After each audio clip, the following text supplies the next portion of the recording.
বদাৰতোলা গাঁও পঞ্চায়তৰ অন্তৰ্গত জালিমুৰা গাঁৱৰ নিবাসী লগতে ভাৰতীয় জনতা পাৰ্টিৰ জ্যেষ্ঠ কাৰ্যকৰ্তা শংকৰ দাস ডাঙৰীয়াই যোৱা কিছুদিন আগত ইহলীলা সম্বৰণ কৰে।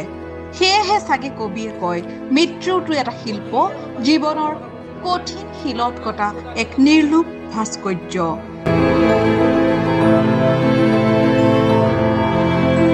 আজি তেখেতৰ বাসগৃহত উপস্থিত হৈ কমলপুৰৰ জনপ্ৰিয় বিধায়ক শ্ৰী দিগন্ত কলিতাই শোকসন্তপ্ত পৰিয়ালবৰ্গলৈ গভীৰ শ্ৰদ্ধাঞ্জলি জ্ঞাপন কৰে।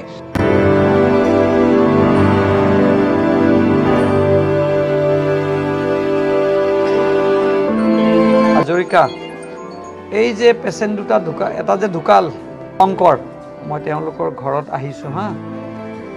আপুনি আধা ঘণ্টা পিছত আপুনি মোৰ অফিচলৈ আহক, মই তেওঁলোকৰ পৰিয়ালৰ কোনোবা এজনক লৈ যাম, কাৰণ এতিয়া CD কল হ'বতো। এবাৰ আধা ঘণ্টা পিছত আপুনি ফ্ৰীতে, মই অলপ পিছত মই বাহেটা অফিচলৈ যাম আৰু আপুনি এবাৰ মোক লগ কৰিব। তেওঁলোকৰ এজন মুৰব্বীৰ লগত মই আপোনাক যোগাযোগ কৰাই দিম।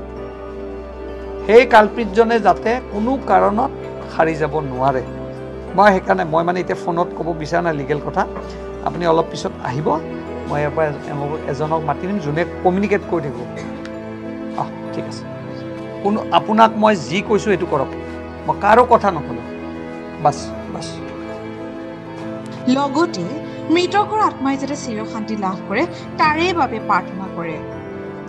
Bureau report, Baihata live.